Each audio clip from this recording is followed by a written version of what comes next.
آج تو T V والوں کی روک نہیں ہے، آگے بھی بیٹھ سکتے تھے۔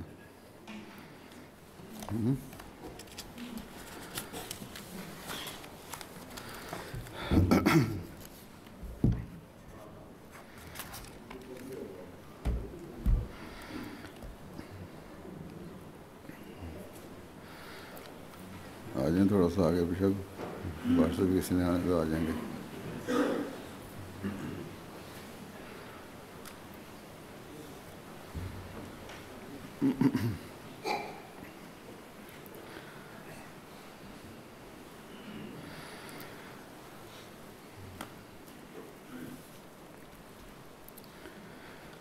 أعوذ بالله من الشيطان الرجيم بسم الله الرحمن الرحيم قل هو الله أحد الله الصمد لم يلد ولم يولد ولم يكن له كفوا أحد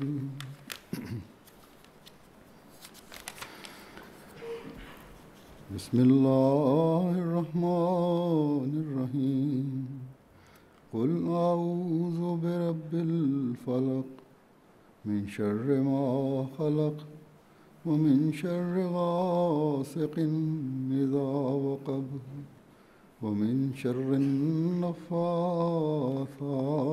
في العقد ومن شر حاسد إذا حسد بسم الله الرحمن الرحيم قل أعوذ برب الناس ملك الناس إله الناس من شر الوسواس الخناس الذي يوسوس في صدور الناس من الجنة والناس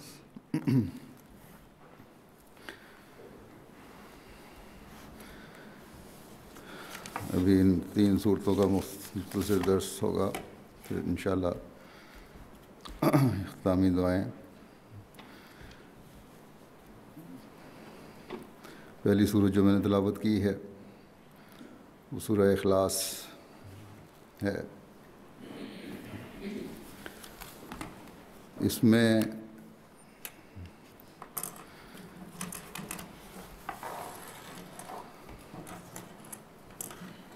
بنیادی مذہبی عقیدہ یعنی خدا تعالیٰ کی وحدانیت بیان کی گئی ہے، اور پوری صورت اسی مضمون کا احاطہ کیے ہوئے، اس لیے اس کے مختلف نام بھی بیان کیے جاتے ہیں،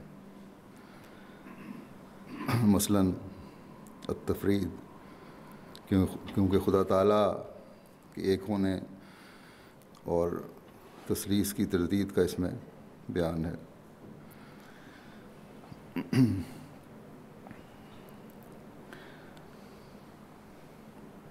پھر اس کا ایک نام التجرید ہے، اللہ تعالیٰ کے لاسانی ہونے کا اس میں بیان ہے۔ پھر التوحید ہے،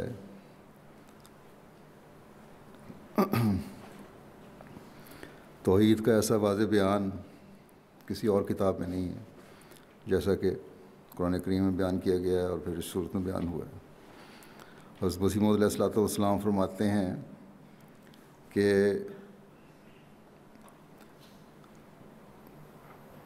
توریت میں خدا تعالیٰ کی صفات کاملہ کا کہیں پورے طور پر ذکر نہیں ہے۔ اگر توریت میں کوئی ایسی صورت ہوتی جیسا کہ قرآن شریف میں قل هو اللہ احد اللہ الصمد لم یلد ولم یولد ولم یکن لہ کفوا احد ہے، تو شاید عیسائی مخلوق پرستی کی بلا سے رک جاتے،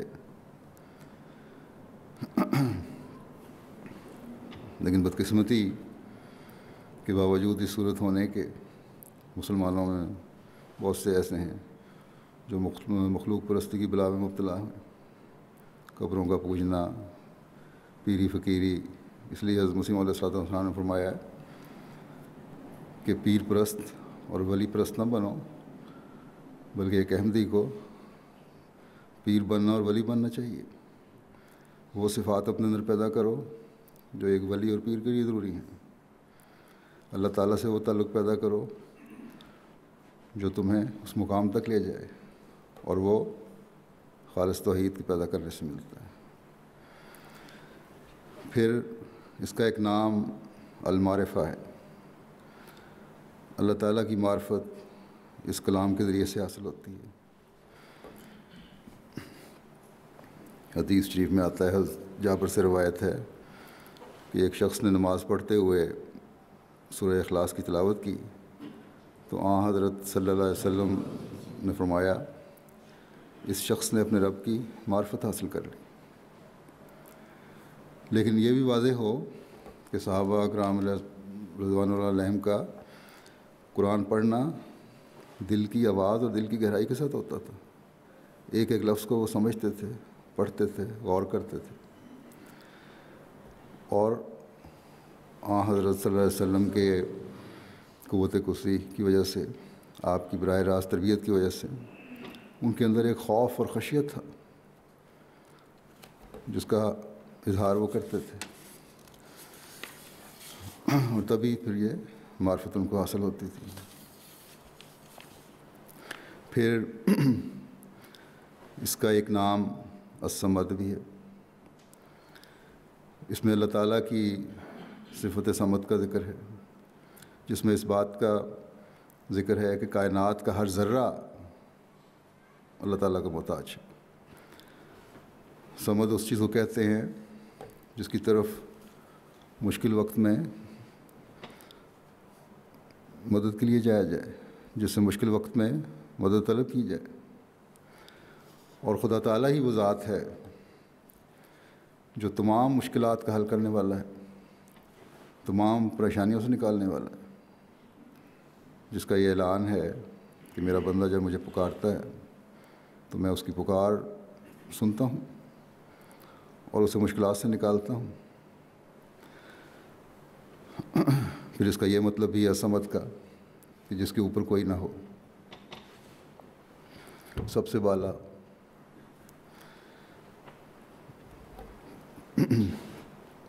پھر اس صورت کا نام سورۃ الاساس بھی ہے، یعنی وہ صورت جس پر بنیاد ہو۔ ایک حدیث میں ہے رسول کریم صلی اللہ علیہ وسلم نے فرمایا کہ 7 آسمانوں اور 7 زمینوں کا قیام قل هو اللہ احد کی وجہ سے۔ قرآن کریم میں ایک جگہ آتا ہے سورہ انبیاء میں آیت 23 میں کہ لو کان فیہما آلہۃ الا اللہ لفسدتا،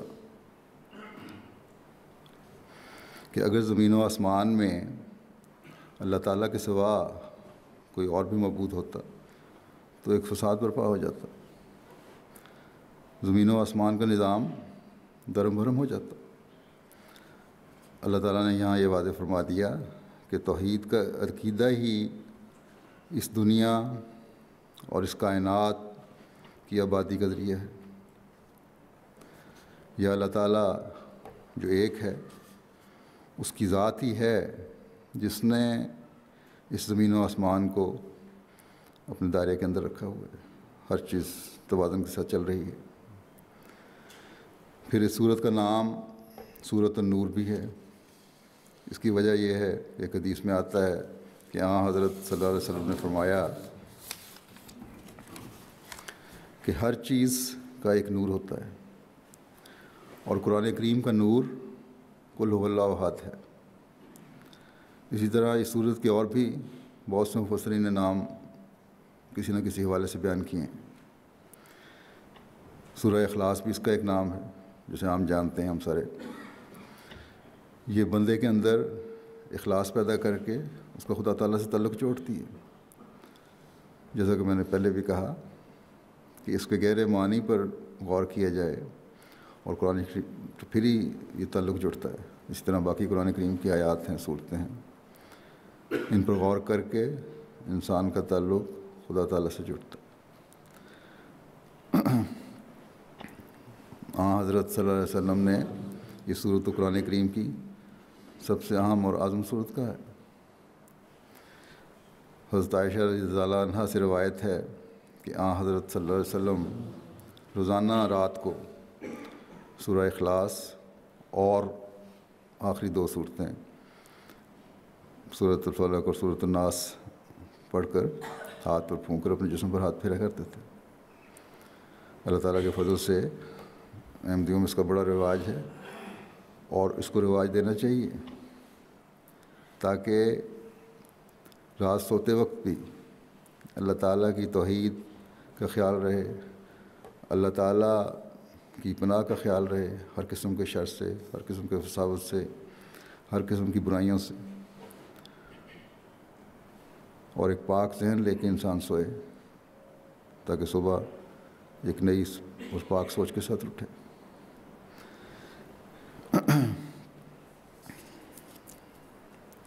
اس صورت کی اہمیت کے بارے میں حضرت مسیح موعود علیہ الصلوۃ والسلام فرماتے ہیں کہ الضالین کے مقابل آخر کی 3 صورتیں ہیں۔ سورہ فاتحہ میں جو الضالین آئی ہے اس کے مقابل سورہ فاتحہ کے مقابل آخر کی 3 صورتیں ہیں۔ اصل تو قل هو اللہ ہے اور باقی دونوں صورتیں اس کی شرح ہیں۔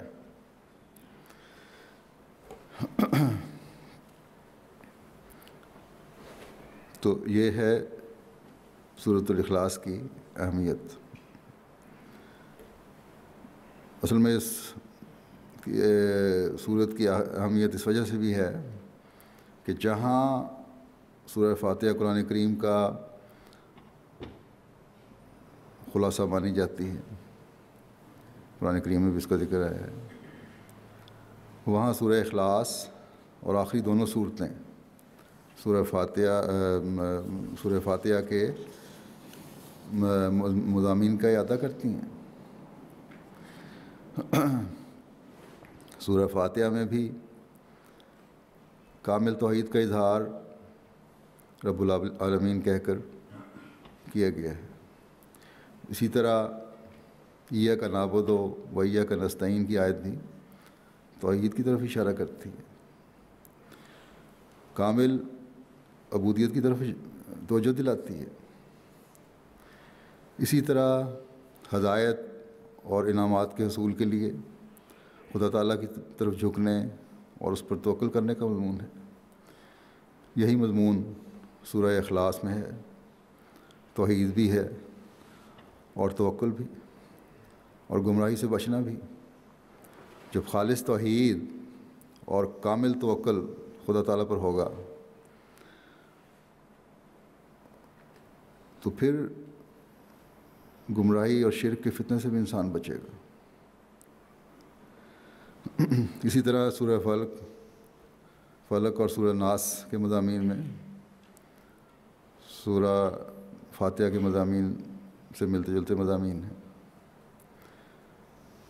بلکہ حضرت مسیح موعود علیہ الصلوۃ والسلام نے ان تینوں صورتوں کے ساتھ سورہ لہب کو بھی شامل کر کے ایک موقع پر فرمایا کہ سورہ تبت یعنی سورہ لہب میں غیر المغضوب علیہم کی طرف اشارہ ہے، اور وللضالین کے مقابل قرآن شریف کے آخر میں سورہ اخلاص ہے، اور اس کے بعد کی دونوں صورتیں سورۃ الفلق اور سورۃ الناس ان دونوں کی تفسیر ہیں۔ قل هو اللہ احد میں کل کہہ کر مسلمانوں کو یہ مستقل حکم دیا گیا ہے کہ خدا کے ایک ہونے کا پیغام دنیا کو دیتے چلے گئے۔ دعوت اللہ اور تبلیغ کی طرف توجہ دلائی ہے۔ یہ پیغام دو کہ خدا احد ہے، کسی بھی معاملے میں اس کا کوئی شریک نہیں، لیکن بدقسمتی سے اس پیغام کل کو تو مسلمان بھول گئے ہیں۔ جیسا کہ پہلے ہی میں نے کہا کہ اور بدعات اور رسومات کے پیچھے چل پڑے ہیں، اور شاید مفتی وسانی نے تو لکھا ہے کہ شاید جو کل مردوں پہ پڑھا جاتا ہے اس کی بھی ایک یہی وجہ ہو. اصل میں تو پیغام پہنچانا تھا. قرآن کریم پڑھنا شروع کیا کسی نے, اس سے رسم نکل گئی. اور جو قرآن کریم کا جو اصل پیغام ہے, محبت کا, پیار کا, امن کا, اللہ تعالیٰ کی وحدانیت کا, وہ تو نہیں پہنچایا جا رہا, بلکہ اب یہ نظریہ قائم ہو گیا ہے ہر ایک کا, جتنے بھی گروہ ہیں جو ظاہراً کچھ بھی کہتے ہوں, کہ اسلام تلوار سے پھیلا اور شدت پسندی جائز ہے. اور اسی وجہ سے یہ مختلف قسم کے گروہ مسلمانوں میں پیدا ہو گئے ہیں, جن کی وجہ سے اسلام آج بدنام ہے. تو یہ سب کچھ خدا تعالیٰ کی وحدانیت کے حقیقی معنی کو بھولنے کی وجہ سے, نہ جاننے کی وجہ سے.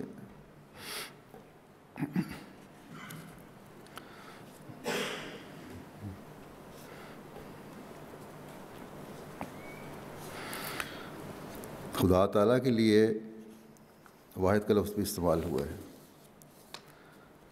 اقرب جو عربی لغت ہے, اس میں احد اور واحد کے فرق کو بیان کرتے ہوئے لکھا ہے کہ احد خدا تعالیٰ کی اپنی ذات میں, خدا تعالیٰ کے اپنی ذات میں ایک ہونے کا اعلان ہے, اور اس کے ساتھ کسی شریک ہونے کا سوال ہی پیدا نہیں ہوتا. یہ خیال ہی نہیں آ سکتا کہ کوئی شریک اس کا ہو سکتا ہے احد کے لفظ سے.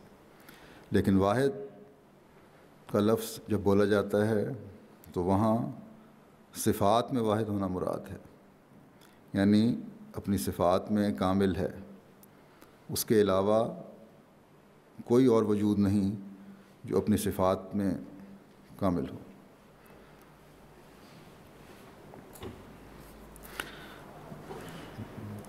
بس صفات یا کچھ صفات تو انسان میں پیدا ہو سکتی ہیں. اللہ تعالیٰ نے قرآن کریم میں بھی فرمایا ہے کہ اللہ تعالیٰ کی صفات پیدا کرو. قرآن کریم میں صبغت اللہ کا اختیار کرنے کا حکم ہے, صبغت اللہ کا حکم ہے, اور اس صبغت اللہ کے معنی ہیں کہ اللہ کا رنگ یا اللہ کی صفات.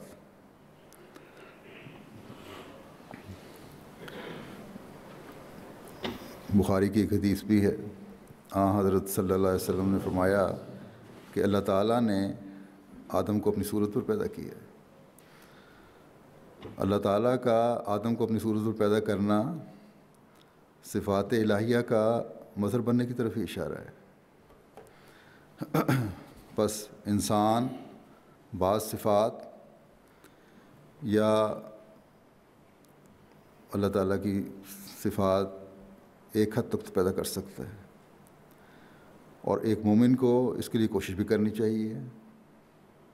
لیکن ان صفات کی کاملیت خدا تعالیٰ کی ذات میں ہی ہے, اس کو کوئی مقابلہ نہیں کر سکتا. بس اللہ واحد کا مطلب یہ ہوگا کہ اللہ تعالیٰ وہ بالا ہستی ہے جو تمام مخلوق کا پیدا کرنے والا ہے, اور اللہ واحد وہ ہے جس کا جب ذہن میں تصور ابھرے تو اس کے مقابلے پر کوئی اور تصور نہ ابھرے. پھر فرمایا اللہ الصمد, اللہ وہ ہے جو بے احتیاج ہے, سب اس کے محتاج ہیں, وہ کسی کا محتاج نہیں. صمد اس چیز یا ذات کو بھی کہتے ہیں جس سے اوپر کوئی چیز نہ ہو, کوئی ذات نہ ہو. وہ ہمیشہ رہنے والی ذات ہے, وہ بلند ہستی ہے جس کی طرف ضرورت کے وقت مدد کے لیے جایا جاتا ہے, جس کی پناہ میں آیا جاتا ہے, جو تب بھی تھا جب کچھ نہیں تھا, اور وہ سکھ بھی ہوگا جب تمام مخلوق ختم ہو جائے گی. بس اس آیت اللہ الصمد میں یہ بیان کیا گیا ہے کہ ہر چیز کا مدار اور انحصار اللہ تعالیٰ پر ہے، اور صرف کائنات میں، زمین و آسمان میں خدا تعالیٰ کی ذات ہے جو ہمیشہ سے ہے اور ہمیشہ رہے گی، جو آزاد ہے، اور اس سے ہر چیز مانگی جاتی ہے۔ بس یہ وہ طاقتور خدا ہے جس کی موجودگی میں اور کسی خدا کی ضرورت نہیں۔ یہ وہ خدا ہے جس کی صفات کی کوئی حد نہیں۔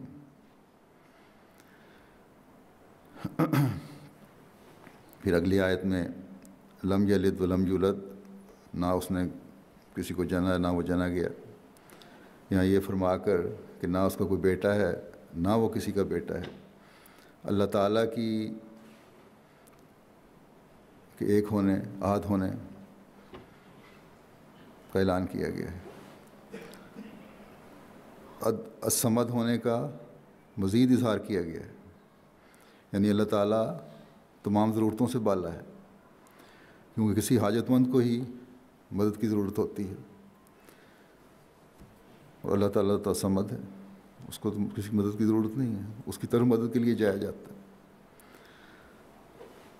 حاجت مند ہی ہے، اس کو مدد کی ضرورت اس لیے تاکہ وہ اپنے امور کو جاری رکھ سکے، اپنے کاموں کو چلا سکے۔ اگر مدد نہ ہو، اگر کوئی ضرورت پوری کرنے والا نہ ہو تو کاموں کو جاری رکھنا مشکل ہو جاتا ہے۔ مثلا جب کوئی انسان کوئی کاروبار کرتا ہے تو اس کو جاری رکھنے کے لیے اس کو مددگاروں کی ضرورت ہے، اس کو اپنے کاروبار کو جاری رکھنے کے لیے اس کی خواہش ہوتی ہے کہ میری اولاد بھی ہو، آگے نسل چلے جو میرے کام کو سنبھالنے والی ہو۔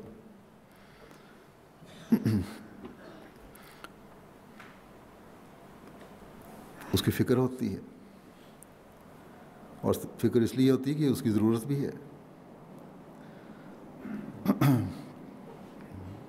جبکہ کائنات میں اس کائنات میں جس میں ہم ہیں، یہ سب کارخانہ قدرت چل رہا ہے، ہر چیز جو ہے اپنے وقت پر اپنے کام کر رہی ہے، ہر کام اپنے وقت پر سر انجام پا رہا ہے۔ چاند، سورج، سیارے اپنے مدار میں گھوم رہے ہیں، اور معلوم نہیں کتنے اربوں سالوں سے یہ گھوم رہے ہیں، اور اس کے علاوہ بھی کتنی کائناتیں ہیں، کتنی اربوں کائناتیں ہیں۔ ان کو چلانے والا ایک خدا ہے۔ خدا کہتا ہے کہ تم لوگوں کو چلانے کے لیے، تمہارے کارخانے چلانے کے لیے تمہیں ضرورت ہے مدد کی، مجھے چلانے کے لیے ضرورت نہیں، کیونکہ میں الصمد ہوں، اور کیونکہ اس کو موت نہیں ہے، کیونکہ وہ الصمد ہے، اس کو کسی کی احتیاج کی ضرورت نہیں ہے، اس لیے اس کو کسی اولاد کی بھی ضرورت نہیں، نہ خواہش ہے نہ ضرورت ہے جیسے انسانوں کو ہوتی ہے اپنے کام چلانے کے لیے۔ اور جب آئندہ اس کارخانہ قدرت کو چلانے کے لیے کسی مدد اور اولاد کی ضرورت نہیں، کیونکہ وہ ہمیشہ رہنے والا ہے، تو بس اس سے یہ بھی ثابت ہوتا ہے کہ اس کا بھی کوئی باپ نہیں، وہ کسی کا بیٹا نہیں، اس کو کسی نے جنا نہیں، اور ازل سے ہے اور ابد تک رہے گا۔ ہر ایک کو فنا ہے، اس کو فنا نہیں۔ پھر آخری آیت میں سورت کی وَلَمْ يَكُن لَّهُ كُفُوًا أَحَدٌ، کہ اس کی صفات میں اس کا کوئی بھی شریک کار نہیں۔ کفو مثیل اور برابر کا درجہ رکھنے والے کہتے ہیں۔ مفردات امام راغب میں لکھا ہے کہ کفو اس کو کہتے ہیں جو کسی کا ہم مرتبہ ہو۔ یہاں اللہ تعالیٰ نے کسی ممکنہ شک کا بھی ازالہ فرما دیا جو پچھلی آیات سے پیدا ہو سکتا تھا، کہ شاید خیال ہو کہ ایسی بھی کوئی ہستی ہو سکتی ہے یا ہو جو یہ صفات رکھتی ہو کہ ایک ہو، لازوال ہو، مکمل ہو، اپنے کام میں آزاد ہو، نہ وہ کسی کا بیٹا ہو نہ باپ ہو۔ اللہ تعالیٰ فرماتا ہے کہ خدا تعالیٰ جیسی کوئی چیز، کوئی ذات ہے ہی نہیں اور ہو بھی نہیں سکتی۔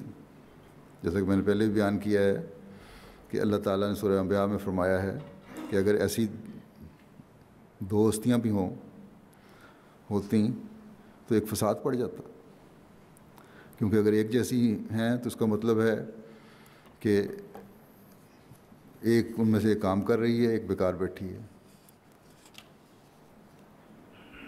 اور اگر دونوں ایک جیسا کام کر رہی ہیں تو اس کو ویسے بھی عقل نہیں مانتی کہ جو ہے فضول چیز ہے اور اس میں پھر اختلاف رائے بھی ہو سکتا ہے، اور جب یہ ہوگا تو پھر فساد پڑے گا۔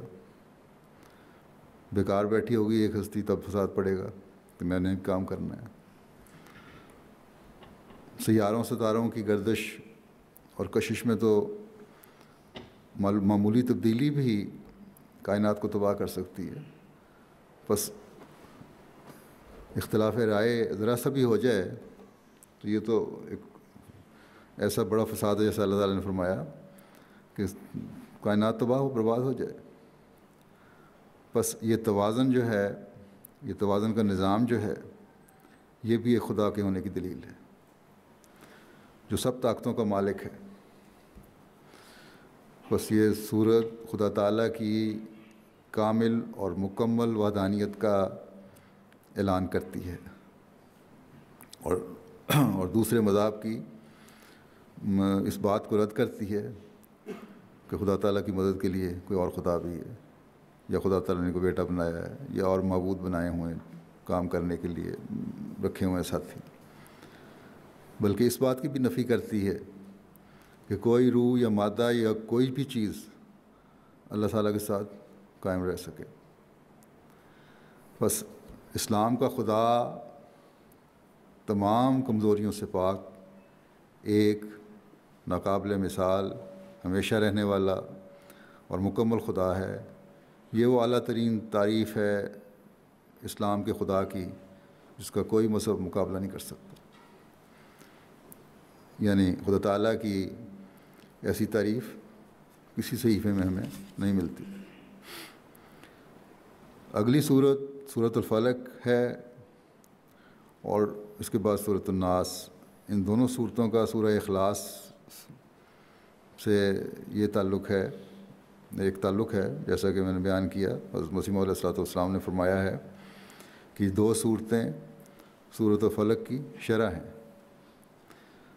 سورہ اخلاص میں جہاں یہ اعلان ہے کہ اے مسلمانوں، دنیا کو بتا دو کہ اسلام کا ایک خدا ہے اور ایک لاسانی خدا ہے، وہ ایسی بالا ہستی ہے جس تک کوئی بھی نہیں پہنچ سکتا، کوئی معبود اس کے سوا نہیں ہے۔ لا الہ الا اللہ کی منادی کرنا ایک مسلمان کے لیے ضروری قرار دیا گیا ہے، اور اللہ تعالیٰ نے ومن احسن قولا ممن دعا الی اللہ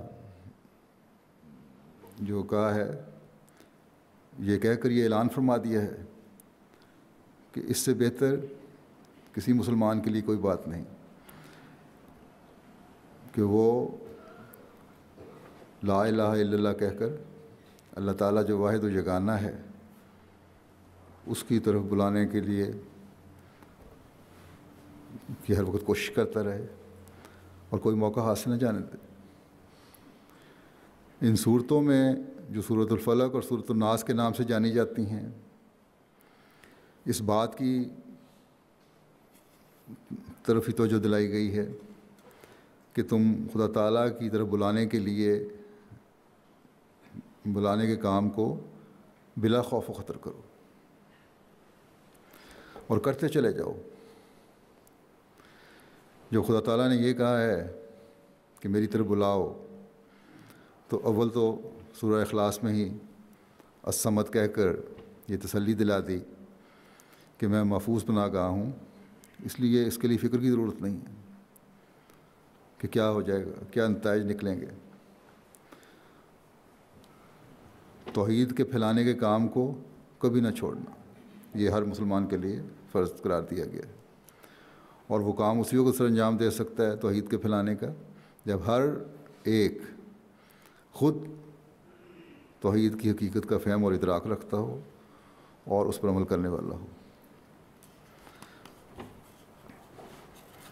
پھر ان صورتوں میں یہ بھی فرمایا کہ کسی ظالم، کسی آمر، کسی بادشاہ سے ڈرنے کی ضرورت نہیں، یہ توحید کے پھیلانے کے اہم کام کو کرتے چلے جاؤ، کیونکہ اس کائنات کے انتظام و انصرام کے صرف ایک ہی مالک ہے اور وہ سب طاقتیں رکھتا ہے، اور اپنے سچے بندوں کی، حقیقی بندوں کی، تعلیم کی پیروی کرنے والوں کی، اپنے نام پھیلانے والوں کی ہر نقصان اور دکھ سے حفاظت کرتا ہے اور اپنے انعامات سے نوازتا ہے۔ آج بھی ہم دیکھتے ہیں، یہ نہیں کہ صرف باتیں ہیں، ہمارے مبلغین جو خدائے واحد کا نام دنیا میں پھیلانے میں مشغول ہیں، خاص طور پر افریقہ کے کئی ممالک ہیں، ایسے واقعات کئی آ جاتے ہیں وہاں سے کہ اللہ تعالیٰ غیر معمولی طریقے پر ان کی حفاظت فرماتا ہے۔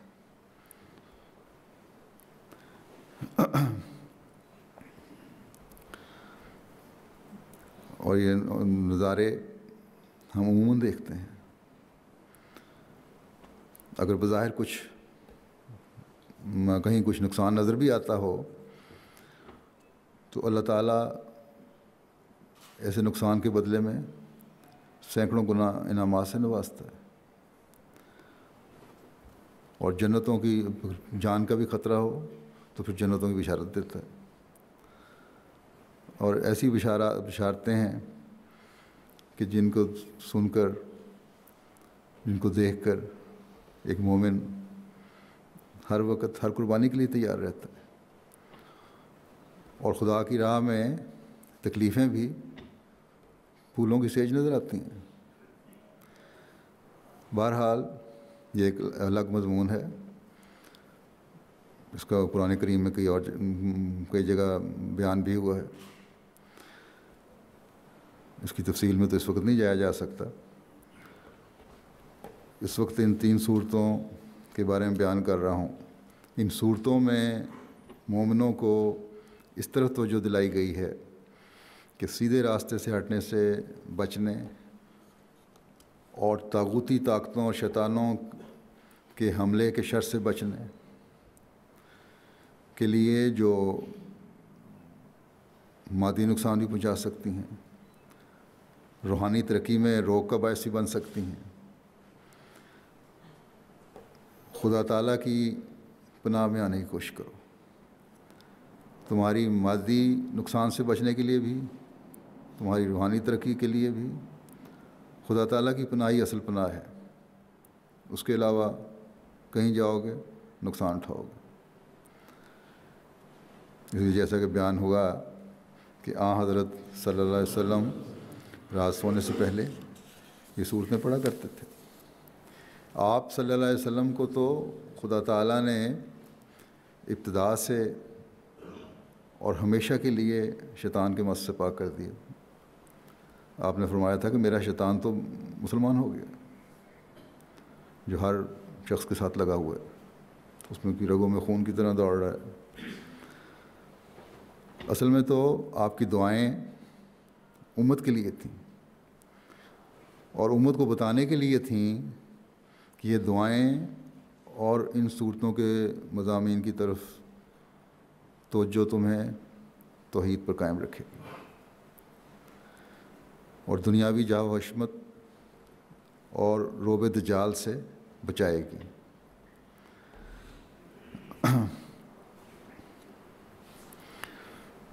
اور اس زمانے میں تو خاص طور پر جب شیطان حملے پر حملے کیے چلا جا رہا ہے اور دجالی حملے بھی اپنی انتہا کو پہنچے ہوئے ہیں.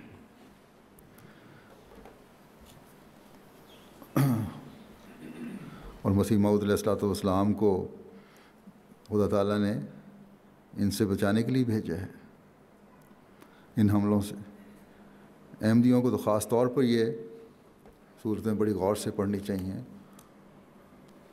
اور اس کے ہر لفظ پر غور کرتے ہوئے اللہ تعالیٰ کی توحید کے نئے کے بارے میں نیا فہم اور ادراک حاصل کرنے کی کوشش کرتے رہنا چاہیے، نئے راستے تلاش کرنی چاہیے.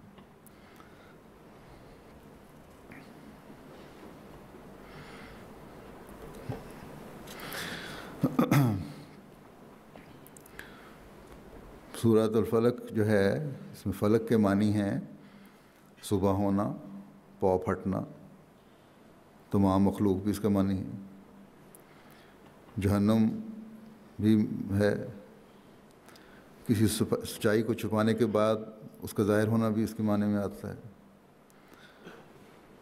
دو چوٹیوں کے درمیان کی وادی کو بھی کہتے ہیں، لغات میں جو لکھا گیا ہے. بلند جگہ کو بھی کہتے ہیں، پہاڑوں میں شگاف پڑ جاتا ہے اسے بھی کہتے ہیں. غرض یہ فلق کے مختلف معنی ہیں. ایک مومن کو اس طرف توجہ دلائی گئی ہے کہ خدا تعالیٰ کی حفاظت کی تلاش کرے جو رب الفلق ہے. ان مختلف معانی کی روح سے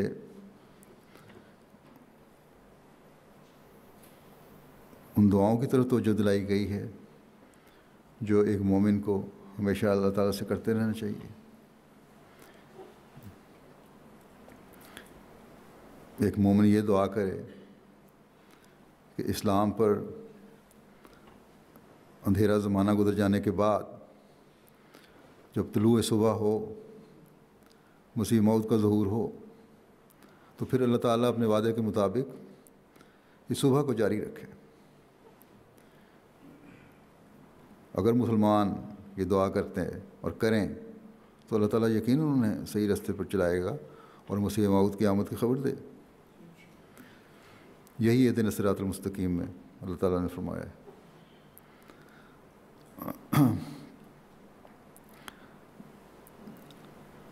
مسیح موعود کے ماننے والے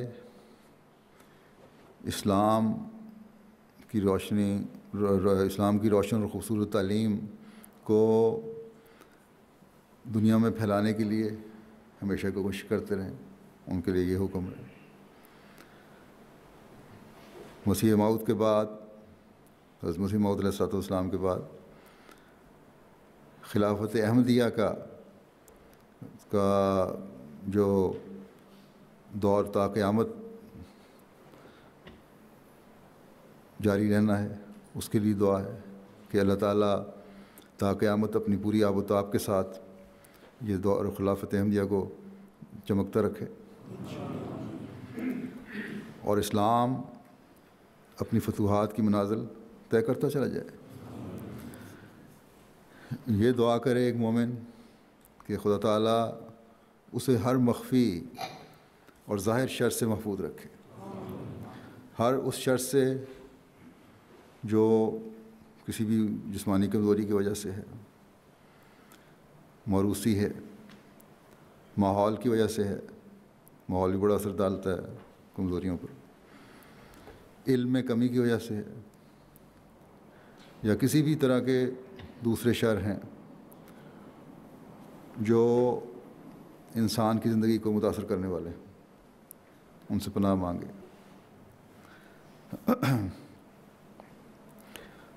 آج کل کا میڈیا ایک بہت بڑے شر کا ذریعہ ہے جو خدا تعالیٰ سے دور لے جانے والے ہیں. 100 چینل میں سے آپ میرا خیال ہے ایک وقت میں شاید 4 چینل بھی نہ دیکھ سکتے ہوں جس میں کوئی پاکیزہ پروگرام آ رہا ہوتا ہے، اور دوسرے وقت میں اسی میں وہ بھی گندے پروگراموں میں چل رہا ہوتا ہے. ٹیلی ویژن چینل اگر آپ نے دیکھنے ہیں، اسی طرح ویب سائٹس ہیں. گندگی پھیلانے کے لیے جتنی کوششیں ہو رہی ہیں اور انسان کے اخلاق کو تباہ کرنے کے لیے جتنی کوششیں آج کل ہو رہی ہیں، شاید پہلے کبھی نہیں ہوئیں. ان شروں سے بچنے کے لیے دعا کرنی چاہیے.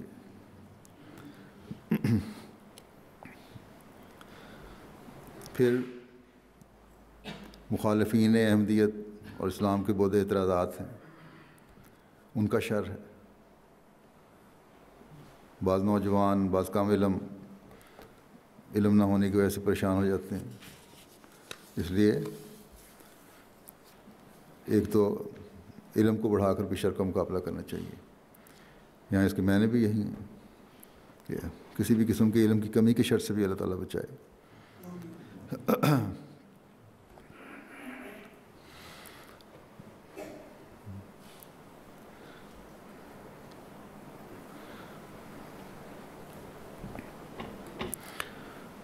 تو علم کو بڑھا کر شر کا مقابلہ کیا جائے اور پھر اللہ تعالیٰ کی پناہ تلاش کرے ایک مومن. یہ اس کا صحیح فرض ہے اور کام ہے، حقیقی کام ہے، ذمہ داری ہے جس کو ایک مومن کو بجا لانا چاہیے.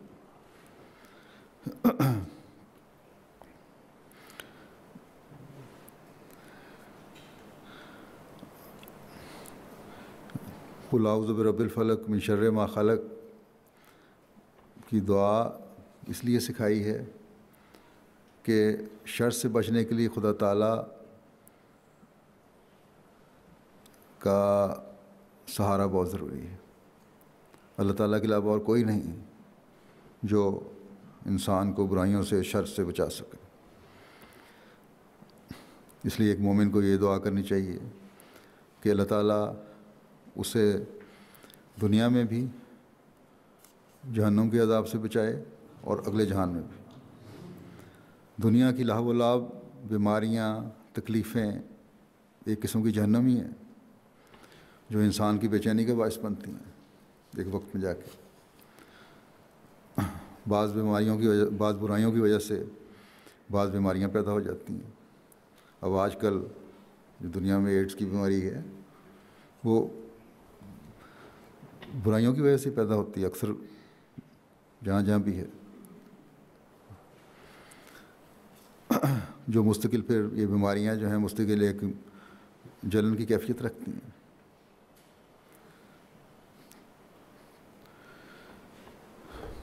پھر یہ دعا کرنے کی ضرورت ہے کہ اللہ تعالیٰ ہمیں ہمیشہ میانہ روی اختیار کرنے کی توفیق دے، ہمیشہ اس راستے پر چلائے جو محفوظ اور صراط مستقیم ہے. پھر ومن شر غاسق اذا وقب کے اس میں یہ ہے کہ اندھیرے کرنے والے کے ہر شر اور شرارت سے جب وہ اندھیرا کر دیتا ہے تو اس سے بچائے اللہ تعالیٰ. یہ دعا ہے. الغاسق کا مطلب ہے کہ رات، اندھیرا، جب چاند کو گرہن لگ جائے، جب سورج ڈوب جائے، جب دن رات میں داخل ہو جائے یعنی شام ہو جائے. اور وقبہ کا مطلب ہے کہ لوگوں پر اندھیرا چھا جانا، چھا گیا، سورج ڈوب گیا، چاند کو گرہن لگ گیا.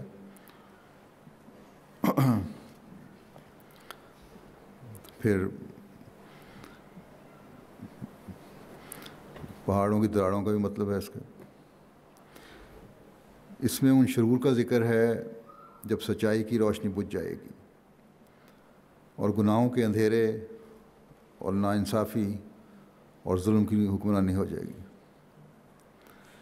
بے چینی اور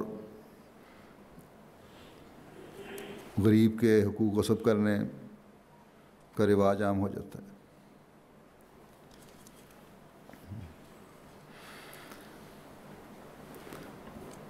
ہر طرف اندھیرا نظر آئے گا اور امید کی کوئی کرن باقی نہ رہے گی. بس جب ایسے حالات میں مومن اللہ تعالیٰ کی پناہ میں آتے ہوئے اسے دعا کرے گا تو وہ سورج جو حضرت صلی اللہ علیہ وسلم کے آنے سے طلوع ہو کر تمام جہان کی روشنی کا باعث بنا، وہ دوبارہ طلوع ہوگا، آپ کی غلامی میں ہی آپ کا غلام آئے گا۔ بس حقیقی مومن وہی ہے جو اس اندھیرے کو دیکھ سکے اور محسوس کر سکے۔ یہ روحانی نظام میں خرابی کا اندھیرا ہے۔ ایک درد دل سے دعا کرنے والا مومن جو ہے وہی اس کے شر سے بچ سکتا ہے۔ اس زمانے میں جب مادیت نے اندھیرے کے جال پھیلائے ہوئے ہیں، مسلمانوں کی روحانی حالت بھی بد سے بدتر ہو رہی ہے۔ یہ مسیح موعود علیہ الصلوۃ والسلام کے ماننے والوں کی جماعت ہی ہے جو اس سے محفوظ رہ سکتی ہے، بشرطے کہ وہ اس حقیقت کو، اس دعا کو سمجھنے والے اور جاننے والے ہوں، بشرطے کہ حضرت مسیح موعود علیہ الصلوۃ والسلام کی بیعت کا حق ادا کرنے والے، آپ کی تعلیم پر عمل کرنے والے ہوں، اور اللہ تعالیٰ سے اس اندھیرے اور ظلمات کے شر سے بچنے کی مسلسل دعا کرتے رہنے والے ہوں۔ چاند گرہن اور سورج گرہن کی پیش گوئی کا زمانہ بھی امام مہدی کا زمانہ ہے۔ بس اس زمانے میں یہی وہ زمانہ ہے جس میں یہ تمام قسم کے شرور ظاہر ہونے تھے اور ہوئے اور ہو رہے ہیں، اور ان سے بچنے کی ایک مومن کو دعا کرنی چاہیے۔ پھر آگے فرمایا وَمِن شَرِّ النَّفَّاثَاتِ فِي الْعُقَدِ، یعنی پناہ مانگی ہے ایسے نفوس کی شرارت سے بچنے کے لیے جو باہمی تعلقات کی گرہ تڑوانے کی نیت سے پھونکے مارتے ہیں۔ نفاسات کے معنی ہیں بہت تھوکنے والے گروہ یا نفوس، زہر اگلنے والے گروہ یا نفوس، دلوں میں وسوسے ڈالنے والے گروہ یا نفوس، بہت لکھنے والے گروہ یا نفوس، اور العقد کے معنی ہیں کسی شہر پر حکومت، ملک پر حکومت، جاگیر یا گرہ لگانے کی جگہ۔ گرہ وہ بیعت جو حکمرانوں کے ہاتھ پر کی جائے، یا روحانی نظام میں خلافت کے ہاتھ پر کی جائے، نبی اور اس کے بعد خلافت پر۔ وہ چیز جہاں کا سائل ہوں اور انسان کا سہارا ہو، وہ بھی یہ کہلاتا ہے۔ پھر ایک لغت میں مفردات میں یہ بھی لکھا ہے کہ ہر اس عہد اور امر کو عقد کہیں گے جس کی خلاف ورزی نہ کی جا سکتی ہو۔ بس ان معنوں کی روح سے اس آیت کا مطلب یہ ہے کہ اللہ تعالیٰ کی پناہ میں آؤ ایسے شیطان صفت لوگوں کے مشوروں اور باتوں سے جو غلط قسم کے مشورے اور باتیں کانوں میں پھونکیں یا پھونکتے ہیں، جو انتہائی پاکیزہ اور خالص عہدوں اور دوستیوں کو توڑوانے کی کوشش کرتے ہیں، جو عہد بیعت توڑوانے کے لیے تمہارے دلوں میں پھونکے مارتے ہیں، رخنے ڈالتے ہیں، جو لوگوں کو اس سوچ کے ساتھ ابھارتے ہیں اور ان کے جذبات کو کسی نہ کسی بہانے انگیز کرنے کی کوشش کرتے ہیں کہ وہ حکام اور نظام سے نافرمانی کریں، قوانین اور قواعد کو توڑیں، اپنے عہد بیعت کو توڑیں، جیسے کہ میں نے پہلے کہا، بغاوت کریں. یہ وہ لوگ ہیں جو جماعت میں بے چینی اور بدامنی پھیلانا چاہتے ہیں اور پھاڑ ڈالنے کی کوشش کرتے ہیں. آج کل دیکھیں تو آج جماعت احمدیہ ہی ہے جو ایک ہاتھ پر جمع ہے، اور یہی جماعت ہے جو ترقی کے راستے پر اللہ تعالیٰ کے فضل سے گامزن ہے. بس اس کو توڑنے کی کوشش ظاہری دشمن جو ہیں وہ بھی کر رہے ہیں اور کرتے ہیں، اور بعض منافقین اور جماعت سے حسد کرنے والے مختلف طریقوں سے اور افراد جماعت میں پھوٹ ڈالنے کی کوشش کر کے ان کے خیالات کو منتشر کرنے کی کوشش کرتے ہیں. بس جیسا کہ میں نے پہلے بھی کہا کہ ہر احمدی ہر وقت اللہ تعالیٰ کی پناہ میں رہنے کے لیے دعا کرے، اور اسی دعا کی ضرورت ہے آج کل، تاکہ اپنی ان پھونکے مارنے والوں کی جو پھونکے ہیں جو مختلف طریقوں سے جماعت میں پھاڑ ڈالنا چاہتے ہیں، جماعت کو کمزور کرنا چاہتے ہیں، ان سے خود بھی محفوظ رہیں اور اپنے ماحول کو بھی محفوظ رکھیں. جماعت تو اللہ تعالیٰ کے فضل سے ترقی کرتی ہے اور کرے گی انشاءاللہ، لیکن یہ پھونکے ڈالنے والے جو افراد میں جو بے چینی پیدا کرتے ہیں اس سے ایک وقتی طور پر ماحول میں بے چینی پیدا ہوتی ہے. اصل میں تو جماعت کی یہ ترقی دیکھ کر حسد کی آگ ہے جو انہیں جلا رہی ہے ان ایسے لوگوں کو. اسی لیے اللہ تعالیٰ نے انسان کی اس فطرت کو سمجھتے ہوئے آگے حسد کے شر سے بچنے کے لیے دعا سکھائی ہے. وَمِن شَرِّ حَاسِدٍ اِذَا حَسَد، کہ ہمیں ہر حاسد کے شر سے بچا جب وہ حسد کرنے پر تل جاتا ہے. حاسد ایسے شخص کو کہتے ہیں جو دوسرے کی نعمت کو دیکھ نہیں سکتا اور چاہتا ہے کہ اس کی نعمت چھن جائے اور اس سے چھن جائے اور ہاتھ سے مل جائے. بس مختلف قسم کے شرور سے بچنے کی دعا مانگنے اور اللہ تعالیٰ کی پناہ میں آنے کی دعا مانگنے کے بعد اس صورت کے آخر میں حاسد کے شر سے بچنے کی دعا بھی مانگی گئی ہے. انسان کا مختلف قسم کے خطرات اور مشکلات سے واسطہ پڑتا ہے، اور خاص طور پر جب ایک مومن سچائی کی روشنی اور حق دنیا میں کوشش کرتا ہے تو پھر تمام قسم کی طاغوتی طاقتیں، شیطانی طاقتیں اس پر ہر طرف سے حملہ کرتی ہیں یا کرنے کی کوشش کرتی ہیں. اور جب وہ ترقی کی طرف قدم بڑھا رہا ہوتا ہے مومن، تو شیطان صفت اس کے راستے میں شدت سے روکیں ڈالنے کی کوشش کرتے ہیں.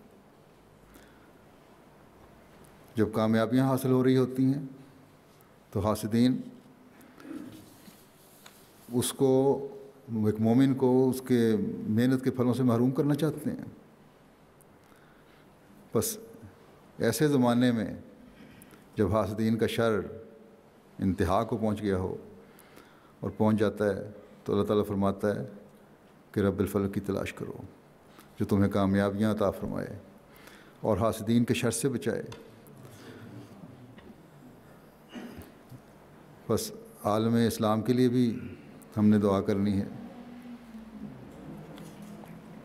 کیونکہ عالم اسلام پر بھی، چاہے وہ مسلمان نام کے ہی ہوں،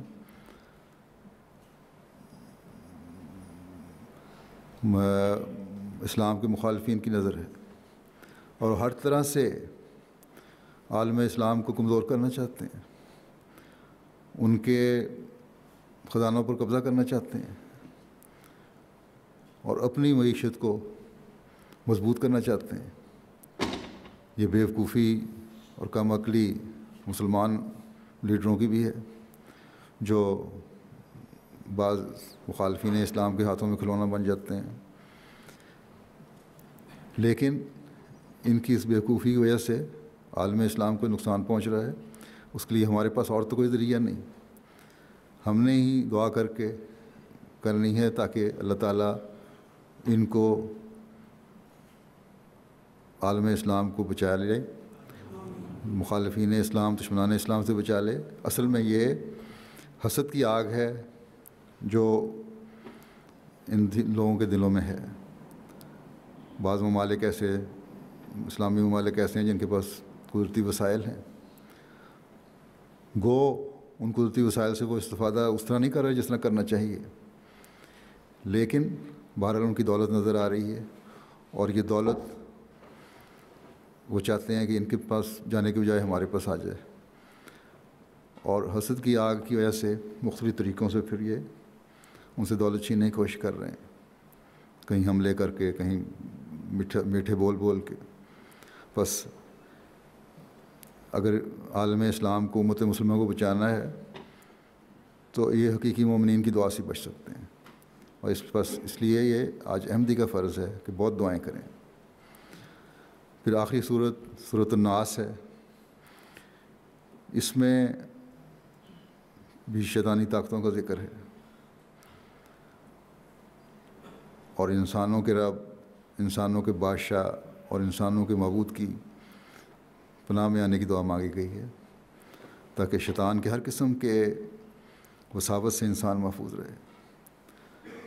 اس صورت میں 3 الہی صفات کا ذکر کر کے پناہ مانگی گئی ہے, جیسا کہ انہوں نے بیان کیا. رب الناس, اے خدا جو لوگوں کا رب ہے, ہم تیری پناہ مانگتے ہیں. ملک الناس, اے خدا جو تمام انسانوں کو بادشاہ ہے, ہم تیری پناہ میں آتے ہیں. اور الہ الناس, اے خدا جو معبود ہے, سب کا معبود ہے, ہم تیری پناہ مانگتے ہیں. تو یہ 3 صفات ہیں جن کا واسطہ دے کر دعا مانگی گئی ہے اور پناہ مانگی گئی ہے, ایک بہت بڑے شر سے جو انسان کی تباہی کا باعث بنتا ہے. اور وہ شر ہے شیطان کا وسوسہ ڈالنا. اس کے پیچھے بھی بیان ہو چکا ہے.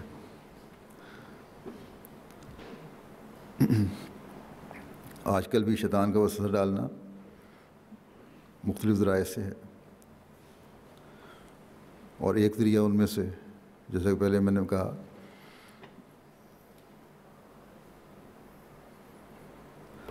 کہ غلط قسم کے سوال ہیں جو اٹھائے جاتے ہیں اور ویب سائٹ پہ ڈالے جاتے ہیں, اور ویب سائٹ میں ڈال کے مختلف طریقوں سے خاص طور پر ان لوگوں کو جن میں علم میں کمی ہے, ان کو وسوسوں میں مبتلا کرنے کی کوشش کی جاتی ہے. اس لیے سورہ فلق میں پہلے بیان ہو گیا ہے کہ علم کی کمی سے بچو تاکہ شیطان کے وسوسے سے محفوظ رہو. اللہ تعالیٰ کا فضل ہے, خاص طور پر نوجوانوں میں الیکٹرانک میڈیا کے ذریعے سے جو وسوسے ڈالنے کی کوشش ہے, اس کو رد کرنے کا شوق بڑھ رہا ہے, اور نوجوانوں میں ایسی ٹیمیں بن رہی ہیں جو خود اللہ تعالیٰ کے فضل سے تحقیق کر کے رد کر رہے ہیں. لیکن باقی جو جماعتی ذریعے ہیں جن کے سپرد یہ کام کیے گئے ہیں, مثلاً ربا میں ریسرچ سیل ہے اور بعض اور لوگ ہیں جن کے سپرد یہ کام کیا گیا ہے کہ ویب سائٹ کے اعتراضوں کے جواب دیں, انہیں بھی بڑی جلدی یہ کام کرنے چاہیے تاکہ تیزی سے شیطان کے ہر حملے کا ہم رد کرتے چلے جائیں, اور ہر احمدی کو, ہر مومن کو ایک تو جواب سامنے آ جائے, دوسرے کسی بھی قسم کے وسوسے کا اگر اثر پیدا ہو رہا ہے تو وہ زائل ہو جائے.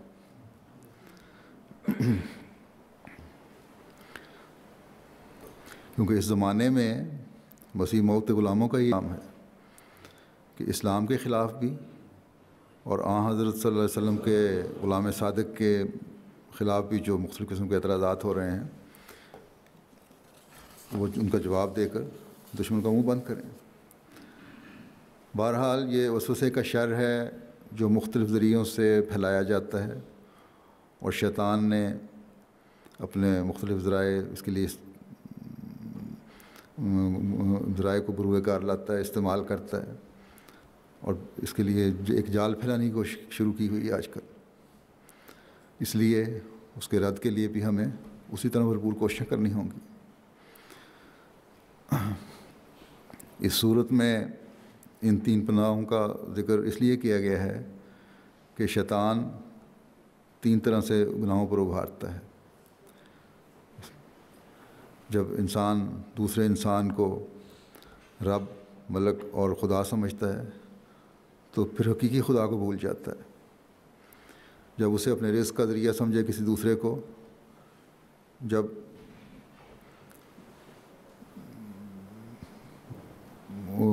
دوسرے انسان کی غیر ضروری فرمانبرداری اور حکومت اپنے پر قائم کرے، جب انسان کسی دوسرے انسان کی غیر ضروری محبت میں گرفتار ہو جائے، یا محبت کے نام پر اس ہر بات ماننا شروع ہو جائے، یا اپنا رزق کا ذریعہ سمجھتے ہوئے اس کی ہر بات ماننا شروع ہو جائے، تو پھر اس سے شر پھیلتے ہیں۔ جس میں ایک مومن کو تلقین کی گئی ہے کہ تمام چیزوں کا دینے والا، ضروریات پوری کرنے والا صرف اللہ تعالیٰ کو سمجھے، اور وہ صرف خدا کے آگے ہی کامل فرمانبرداری کا اظہار کرے اور اس کے حکموں پر عمل کرنے کی کوشش کرے۔ یہی ایک حقیقی مومن کی شان اور نشانی ہے، اور خالص محبت بھی صرف اللہ تعالیٰ ہی سے رکھے۔ خاص طور پر مسیح موعود کے زمانے میں یہ شر جب اپنی انتہا کو پہنچے ہوئے ہیں، ان سے بچنے کے لیے ایک مومن کو، ایک حقیقی احمدی کو بھی کوشش کرنی چاہیے، کیونکہ یہی زمانہ ہے جس میں خدا خوفی کی کمی ہے، اور دنیا دار بھی اور دین کے نام نہاد ٹھیکے دار بھی، چاہے وہ غیر مذہب میں کے ہوں یا مسلمانوں میں سے ہوں، مختلف قسم کے لالچوں اور طاقت کے اظہار سے عوام الناس کو ورغلانے کی کوشش کرتے ہیں۔ ایک احمدی کو آج اللہ تعالیٰ کی ربوبیت کے اظہار اور اسے اپنے اوپر لاگو کرنے کی ضرورت ہے کہ ہر چیز کا دینے والا اور پرورش کرنے والا، پالنے والا صرف ایک خدا ہے۔ اپنی کامل فرمانبرداری اللہ تعالیٰ کے احکامات پر عمل کرتے ہوئے دکھانے کی ضرورت ہے کہ اس کے بغیر ایمان کامل نہیں ہوتا۔ نظام جماعت سے وابستہ رہنے کی ضرورت ہے کہ یہی اللہ تعالیٰ کی حقیقی حکومت کا نظریہ پیش کرتی ہے۔ خالص ہو کر اللہ تعالیٰ کا عبد بننے اور عبادتوں کے معیار بلند کرنے کی ضرورت ہے کہ اس کے بغیر خدا نہیں ملتا، اور کامل عبد بنے بغیر انسان شیطان کے حملوں سے نہیں بچ سکتا۔ بس ان دنوں میں بہت زیادہ دعائیں ایک احمدی کو کرنی چاہیے، اور اس خدا تعالیٰ کی وحدانیت اور اس کی پناہ میں آنے کا حقیقی فہم و ادراک حاصل کرنے کی کوشش کرنی چاہیے۔ اب ان باتوں کے بعد، مختصر وضاحت کے بعد، اب میں دعاؤں کی طرف آتا ہوں۔ آج انشاءاللہ تعالیٰ یہاں تو یہ آخری روزہ ہے، امریکہ میں کل عید ہو چکی ہے، اور ایشیا کے بعض ممالک میں آج عید ہو رہی ہے، بلکہ میں نے سنا ہے کہ یورپ میں بھی بعض لوگوں نے شاید 28 روزوں کے بعد عید کر لی ہے، لیکن بہرحال ہماری انشاءاللہ عید کل ہوگی اور آخری دن ہے آج، اور اس پہ روایت آخری دن بعض دعائیں بھی کی جاتی ہیں درس کے بعد، وہ آپ کے سامنے میں رکھتا ہوں۔ ہمیشہ ان دعاؤں کو یاد رکھیں۔ سب سے پہلے تو حضرت صلی اللہ علیہ وسلم کی آل کے لیے دعا کریں۔ مسلمانوں میں بے تحاشا ایسے ہیں جو حضرت صلی اللہ علیہ وسلم کی آل سے منسوب ہوتے ہیں، لیکن ان کو مسیح موعود کو ماننے کی توفیق عطا نہیں ہوئی۔ اللہ تعالیٰ ان کو اس حق کو پہچاننے کی توفیق عطا فرمائے، ان کی دنیا و آخرت سنوارے۔ حضرت مسیح موعود علیہ السلام کے خاندان کے لیے بھی دعا کریں، اللہ تعالیٰ ان کو بھی اپنے بزرگوں کے نقش قدم پر چلنے کی توفیق عطا فرمائے اور وہ اپنے مقصد کو سمجھنے والے ہوں، دنیا کے پیچھے نہ چل پڑیں۔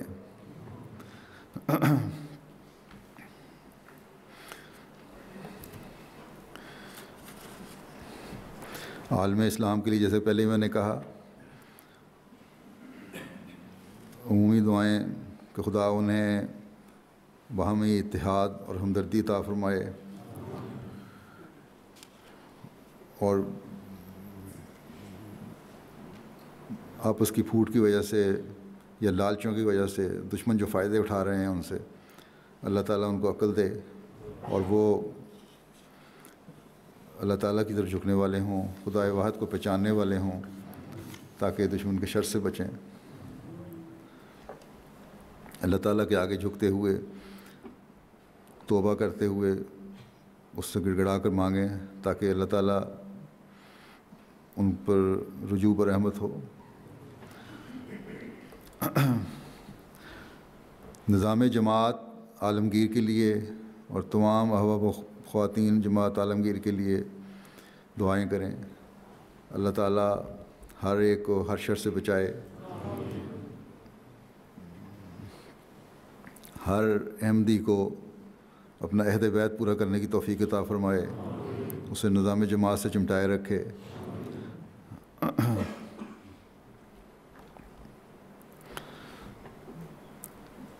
واقفین کے لیے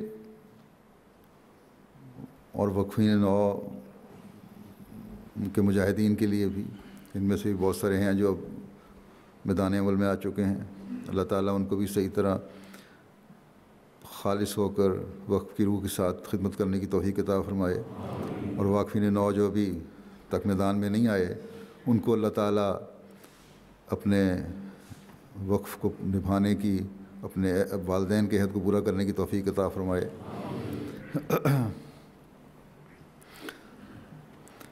دجال کے فتنے کے شر سے بچنے کے لیے کہ خدا تعالیٰ اس کی ہر قسم کی چالوں سے ہر احمدی کو، ہر مومن کو محفوظ رکھے، ان کے برے ارادوں سے بچائے، اور بلکہ تمام دنیا کے لیے بھی کہ امن عالم کو تباہ کرنے کی اور برائیوں کی طرف لے جانے کی جو کوششیں ہیں، تباہی کی طرف لے جانے کی جو کوششیں ہیں، ان سے اللہ تعالیٰ بچا کے رکھے۔ حالات آج کل بہت خطرناک ہیں، جس طرح تیزی سے خطرناکی کی طرف بڑھ رہے ہیں، بعید نہیں کہ جنگ عظیم کا پیش خیمہ ہوں یہ حالات، اس لیے بہت زیادہ دعاؤں کی ضرورت ہے۔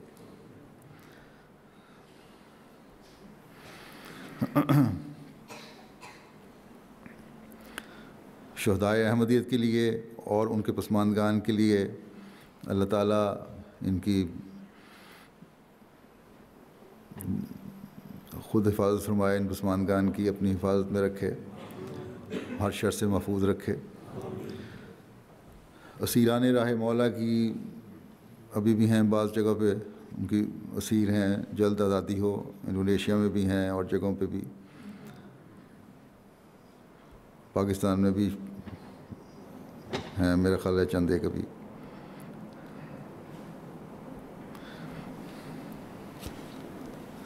پھر اسی طرح انفرادی طور پر بھی مختلف قسم کے مسائل سے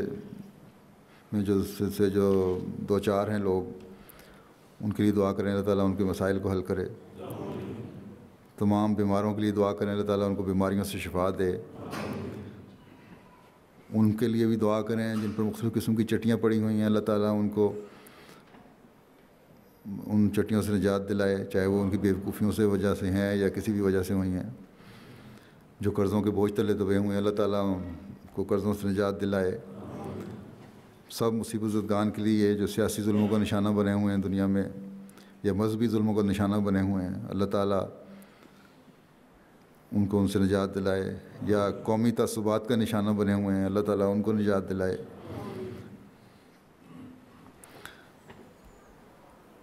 پھر اسی طرح دنیا کے میں بسنے والے ہر شخص کے لیے جو اقتصادی بدحالی اور مظلومیت کا شکار ہے اس کے لیے دعا کریں۔ اور آج کل تو یہ بہت زیادہ تیزی سے بڑھتا چلا جا رہا ہے، خودکشی کے رجحانات جو بڑھ رہے ہیں وہ بھی اسی وجہ سے ہیں کہ اقتصادی بدحالی بہت زیادہ بڑھ رہی ہے۔ پھر جماعت میں بھی اور دنیا میں بھی مختلف مردوں اور عورتوں کے ازدواجی اور خاندانی جھگڑے ہیں، اللہ تعالیٰ ان جھگڑوں سے نجات دے۔ خاص طور پر جماعت میں گزشتہ کافی عرصے سے کچھ عرصے سے یہ توجہ دلا رہا ہوں کہ خاندانی اور گھریلو جھگڑوں میں معمولی باتوں میں پڑھ کے اپنی زندگیوں کو برباد نہ کریں، خود بھی دعا کریں، اللہ تعالیٰ ہم بھی دعا کرتے ہیں اللہ تعالیٰ ان سب کو عقل اور سمجھ دے اور ایسے جھگڑوں سے باہر نکلیں۔ بیوگان اور یتامہ کے لیے اور حقوق سے محروم لوگوں کے لیے بھی دعا کریں، اللہ تعالیٰ ان کے حقوق دلوائے۔ پھر بہت ساری بچیاں ہیں، بہت سارے خاندان ہیں جو اس وجہ سے پریشان ہیں کہ ان کے رشتے نہیں ہو رہے، اللہ تعالیٰ ان کے رشتوں کے سامان پیدا فرمائے۔ بے اولاد لوگوں کے لیے اللہ تعالیٰ ان کو اولاد سے نوازے۔ طلباء کے لیے جو مختلف وقتوں میں لکھتے رہتے ہیں، مجھے بھی لکھتے ہیں خطوط بے تحاشا، اللہ تعالیٰ ان کو کامیابیاں عطا فرمائے۔ بے روزگاروں کے لیے دعا کریں، اللہ تعالیٰ ان کے روزگار کے سامان پیدا فرمائے۔ اسی طرح تاجروں کے لیے بھی اور مزدوروں کے لیے بھی، کام کرنے والوں کے لیے بھی، کہ اللہ تعالیٰ ہر ایک کو اپنے اپنے حقوق ادا کرنے کی توفیق عطا فرمائے۔ ذمہ داروں کے لیے بھی دعا کریں۔ پاکستان میں آج کل خاص طور پہ بارشوں کی وجہ سے بہت نقصان ہو رہا ہے بعض جگہ ذمہ داروں کا، اللہ تعالیٰ ان کو مشکلات سے نکالے۔ مقدمات میں پھنسے ہوئے لوگ ہیں، اللہ تعالیٰ ان کو ان سے نکالے۔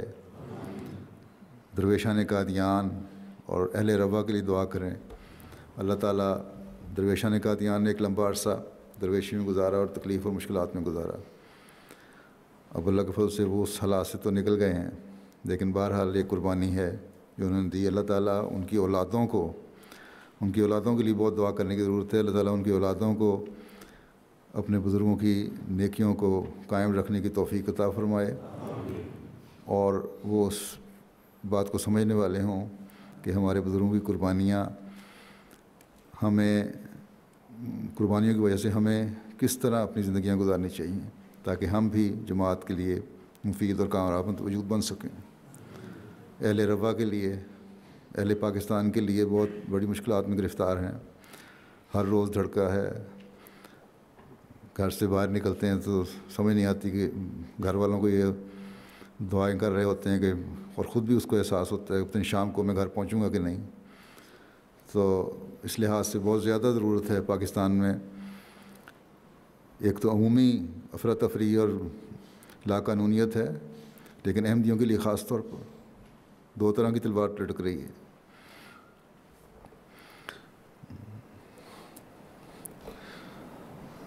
اسلام کے نام پر ستائے جانے والوں کے لیے دعائیں کرنے کی ضرورت ہے۔ سب سے پہلے تو اس میں جماعت احمدیہ ہی شامل ہے، جس کو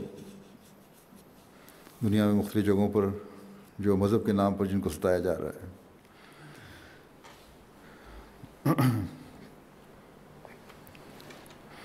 جماعت کے ابتلاؤں کے دور کے ختم ہونے کے لیے بہت زیادہ دعاؤں کی ضرورت ہے، اللہ تعالیٰ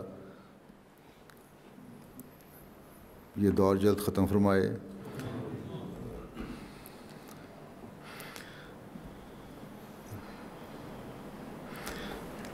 تحریک جدید اور وقف جدید کی مالی تحریکات میں قربانی کرنے والے مخلصین کے لیے جو 29 رمضان سے پہلے قربانی کرتے ہیں اور اپنے فرشتے بھجواتے ہیں، اللہ تعالیٰ ان کے اموال و نفوس میں بے انتہا برکت عطا فرمائے۔ پھر اسی طرح مختلف کارکنان ہیں، جماعت کے واقفین تو نہیں لیکن وقف کی روح کی طرح کام کرنے والے ہیں، عہدیدار بھی ہیں، خدمت کرنے والے بھی ہیں، کارکنات ہیں، ان سب کو اللہ تعالیٰ بہترین اجر عطا فرمائے اور پہلے سے بڑھ کر خدمت دین کی توفیق عطا فرمائے۔ اسی طرح MTA کے کارکنان ہیں دنیا میں ہر جگہ، جن کے لیے بھی دعا کریں اللہ تعالیٰ ان میں جس روح سے یہ کام کر رہے ہیں اس روح کو جاری رکھنے کی توفیق عطا فرمائے۔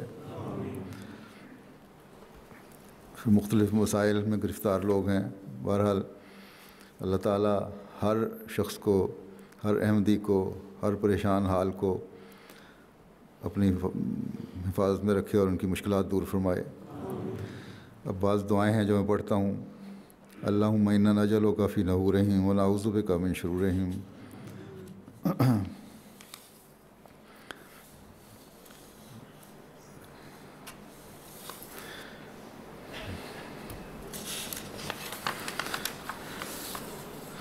اللہم انی اسألک حبک وحب من یحبک والعمل الذی یبلغنی حبک۔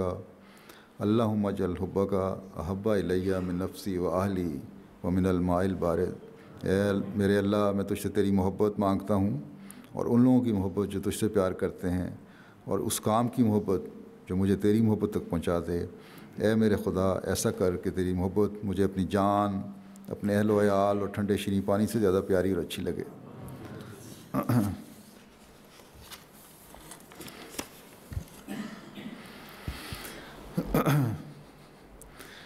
یہ حدیث کی ایک دعا ہے، بڑی اہم دعا ہے۔ اے میرے اللہ، تو ہمیں اپنا خوف عطا کر جسے تو ہمارے اور گناہوں کے درمیان روک بنا دے، اور ہم سے تیری نافرمانی سرزد نہ ہو، اور ہمیں اطاعت کا وہ مقام عطا کر جس کی وجہ سے تو ہمیں جنت میں پہنچا دے، اور اتنا یقین بخش کہ جس کی وجہ سے دنیا کے مصائب تو ہم پر آسان کر دے۔ اے میرے اللہ، ہمیں اپنے کانوں، اپنی آنکھوں اور اپنی طاقتوں سے زندگی بھر صحیح فائدہ اٹھانے کی توفیق دے، اور ہمیں اس بھلائی کا وارث بنا، اور جو ہم پر ظلم کرے اس سے تو ہمارا انتقام لے، جو ہم سے دشمنی رکھتا ہے اس کے برخلاف ہماری مدد فرما، اور دین میں کسی ابتلا کے آنے سے بچا، اور ایسا کر کے دنیا ہمارا سب سے بڑا غم اور فکر نہ ہو، اور نہ یہ دنیا ہمارا مبلغ علم ہو، یعنی ہمارے علم کی پہنچ صرف دنیا تک ہی محدود نہ ہو، اور ایسے شخص کو ہم پر مسلط نہ کر جو ہم پر رحم نہ کرے اور مہربانی سے پیش نہ آئے۔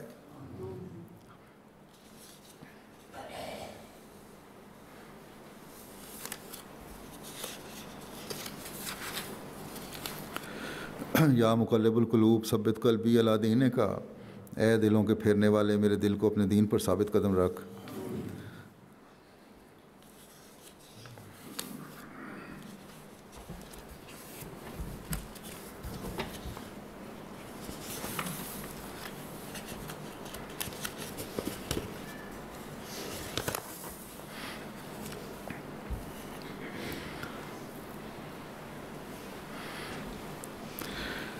یہ دعا بھی حضرت مسیح علیہ السلام کی ایک دعا ہے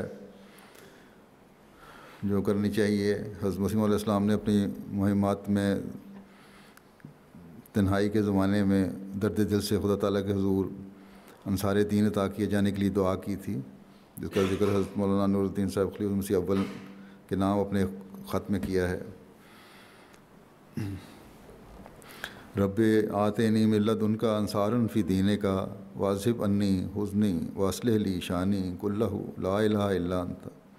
اے میرے رب، مجھے اپنے حضور سے اپنے دین کے لیے معاون مددگار عطا کر، اور میرے غم کو دور کر دے، اور میرے سارے کام درست فرما دے کہ تیرے سوا کوئی معبود نہیں۔ بس آج جو ہم بیعت کا دعویٰ کرنے والے ہیں، ہمیں اس کوشش کرنی چاہیے کہ اللہ تعالیٰ کے دین کے لیے حضرت مسیح علیہ السلام کے انصار میں شامل ہوں۔ پھر دعا ہے رب فرق بین صادق و کاذب۔ اے میرے خدا، صادق اور کاذب میں فرق کر کے دکھلا، تو جانتا ہے کہ صادق اور مصلح کون ہے۔ پھر ایک دعا ہے الہامی ہے، اس کی بہت ضرورت ہے، آج کل پڑھنی چاہیے۔ یا رب فاسمع دعائی و مزق ادائی کا و ادائی و انجز وعدہ کا ونصر عبدہ کا و ارنا ایامہ کا و شاہر لنا حسامہ کا ولا تذر من الکافرین شریرا۔ اے میرے رب العزت، میری دعا سن، اور اپنے دشمنوں اور میرے دشمنوں کو ٹکڑے ٹکڑے کر دے، اور اپنا وعدہ پورا کر، اور اپنے بندے کی مدد کر، اور ہم کو اپنے عذاب کے دن دکھا، اور اپنی تلوار ہمارے لیے سونت لائے، یعنی دشمنوں کے لیے جو دشمنی سے باز نہیں آنے والے، ان کے لیے عذاب کے دن ہی ہوں۔ پھر اور اپنی تلوار ہمارے لیے سونت کر دکھا اور نہ چھوڑ کافروں میں سے کسی شریر کو۔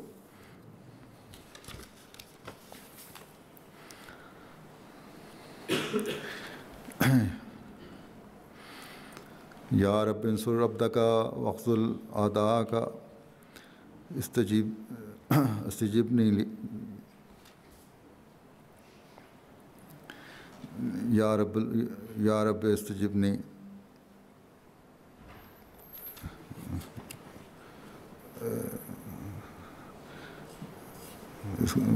صحیح واضح لکھا نہیں ہوا، ترجمہ پڑھ دیتا ہوں۔ اے میرے رب اپنے بندے کی نصرت فرما اور اپنے دشمنوں کو ذلیل اور رسوا کر۔ اے میرے رب میری دعا سن اور اسے قبول فرما۔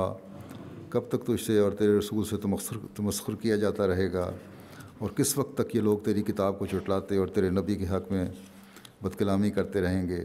اے ازلی ابدی خدا، میں تیری رحمت کا واسطہ دے کر تیرے حضور فریاد کرتا ہوں۔ پھر آپ کی ایک دعا ہے، اے رب العالمین میں تیرے احسانوں کا شکریہ ادا نہیں کر سکتا، تو نہایت ہی رحیم و کریم ہے، تیرے بے غایت مجھ پر احسان ہے، میرے گناہ بخشتہ میں ہلاک نہ ہو جاؤں۔ میرے دل میں اپنی خالص محبت ڈال تا مجھے زندگی حاصل ہو، اور میری پردہ پوشی فرما اور مجھ سے ایسے عمل کرا جن سے تو راضی ہو جائے۔ میں تیرے وجہ کریم کے ساتھ اس بات سے بھی پناہ مانگتا ہوں کہ تیرا غضب مجھ پر وارد ہو۔ رحم فرما، رحم فرما، رحم فرما، اور دنیا و آخرت کی بلاؤں سے مجھے بچا، کیونکہ ہر ایک فضل و کرم تیرے ہی ہاتھ میں ہے۔ آمین ثم آمین۔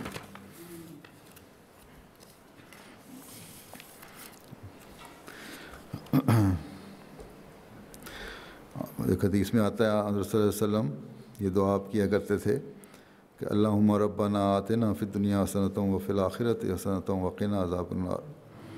اے اللہ ہمارے رب، ہمیں دنیا میں بھی بھلائی عطا فرما اور آخرت میں بھی بھلائی عطا فرما، اور ہمیں آگ کے عذاب سے بچا۔ دعا کر لیں۔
آمین۔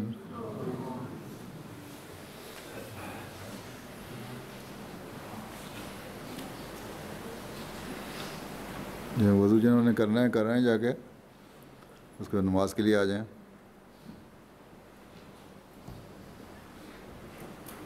السلام علیکم۔